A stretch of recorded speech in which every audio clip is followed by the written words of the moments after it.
নমস্কার বন্ধুরা, প্রেরণা বাংলা মোটিভেশন চ্যানেলে সবাইকে আমন্ত্রণ।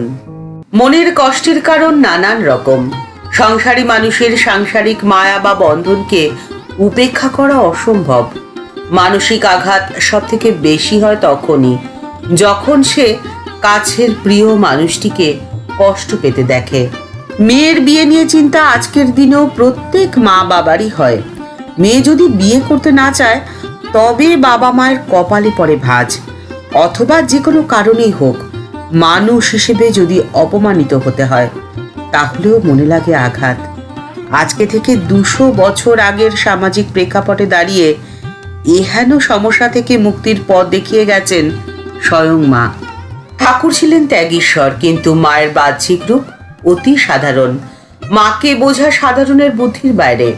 মায়ের কথা, মায়ের উপদেশ সাধারণ গ্রাম্য ভাষায় হলেও তার বিস্তার সুদূর প্রসারী।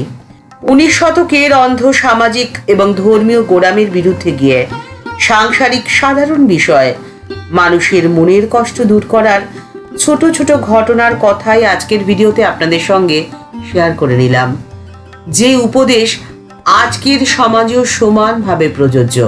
শ্রী মা সারদা দেবী এক অখণ্ড সত্যের প্রতিষ্ঠা করে গেছেন।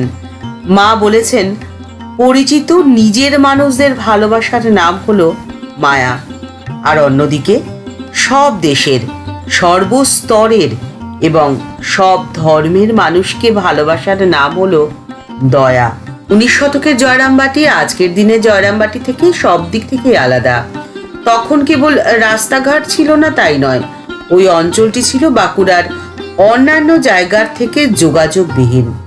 সেই সময় গ্রামে বাল্যবিবাহ যেমন ছিল এবং তার পরিণতিতে বাল্য বিধবার সংখ্যাও ছিল যথেষ্ট। শ্রীমার 3 জন খেলার সাথী, অঘরমণি দেবী, ভাবিনী দেবী এবং শৌখুনী দেবী, 3 জনেই ছিলেন বাল্য বিধবা। সেই সময় সমাজে নারীদের কোনো অধিকারই ছিল না, না ছিল শিক্ষার অধিকার, না ছিল সামাজিক কোনো স্বীকৃতি।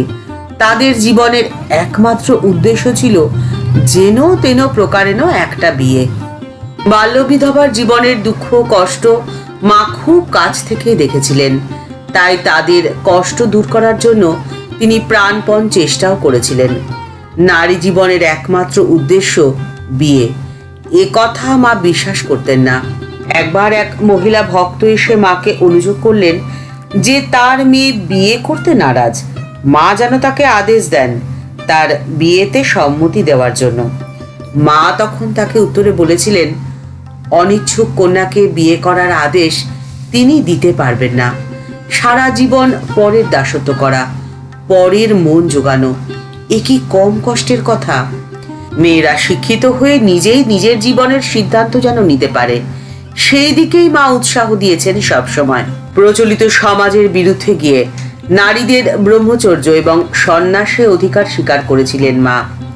নারীদের শিক্ষিত হয়ে স্বাধীনভাবে বেঁচে থাকার পক্ষপাতী ছিলেন এবং সমাজের রাঙা চক্ষে উপেক্ষা করে বিদেশিনী ভগিনী নিবেদিতার প্রতিষ্ঠিত বিদ্যালয় ব্রহ্মচারিণী বিভাগের সূচনায় মায়ের সম্মতি প্রদান করেছিলেন। মানুষে মানুষে দূরত্ব, জাতের বিচার করা প্রকৃতপক্ষে মানুষেরই অপমান। জাতের নামে মানুষের এহেন অপমান মা মেনে নিতে পারেননি, প্রতিবাদ করেছিলেন নীরবে। মায়ের পিতৃব্যে শবদেহ বহন করেছিলেন 3 জন ব্রাহ্মণের সঙ্গে 1 জন শূদ্র। এই দেখে গোলাপ মা এর প্রতিবাদ করায় মা উত্তরে বললেন, শুদ্ধুর কে গোলাপ? ভক্তের আবার জাত আছে নাকি? ব্রাহ্মণ ও অব্রাহ্মণের মধ্যে সমস্ত বিভেদ মুছে দিয়ে মা বললেন, মায়ের সব সন্তানই হলো মায়ের ভক্ত, ভক্তের কোনো জাত নেই। এবং সেই জন্যই মা জাতি ধর্ম বর্ণ নির্বিশেষে প্রত্যেক ভক্তকে একসঙ্গে বসিয়ে একটি পাত্রেই মুড়ি আর জিলাপি খাইয়েছিলেন।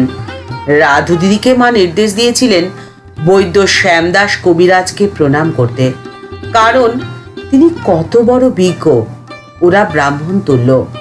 সেখানে মা তার জ্ঞানকে প্রাধান্য দিয়েছিলেন, জাতকে নয়। মায়ের কাছে আসতো নানান ধরনের মানুষ, সব মানুষই যে ভালো এমনটা নয়। মায়ের শিষ্যদের করা পাপ মা নিজে গ্রহণ করে নিজে অসহ্য কষ্ট ভোগ করেছেন। কিন্তু তাদের কষ্ট যাতে দূর হয় সেই জন্য করেছেন আপ্রাণ চেষ্টা। দীক্ষিত সন্তানদের না করা জব তিনি নিজে করেছেন সারা রাত জেগে। মা বলে গেছেন, আমরা যদি পাপ তাপ না নেব, হজম না করব, তবে কে করবে?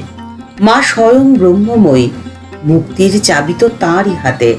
শুধু নারী মুক্তি নয়, বিশ্ব সংসারকে মুক্তির পথে পরিচালিত করে তিনি ঠাকুরের জগৎ কল্যাণের ব্রতকে কালের যাত্রাপথে এগিয়ে যেতে সাহায্য করে গেছেন। ঠাকুর মায়ের আশীর্বাদের হাত থাকুক সকলের মাথায়, এই কামনা করেই আজকের পর্ব এখানেই শেষ করছি। দেখা হচ্ছে পরের পর্বে। ভিডিওটি যদি ভালো লেগে থাকে তাহলে তা শেয়ার করার অনুরোধ রইল। সবাই ভালো থাকবেন, সুস্থ থাকবেন।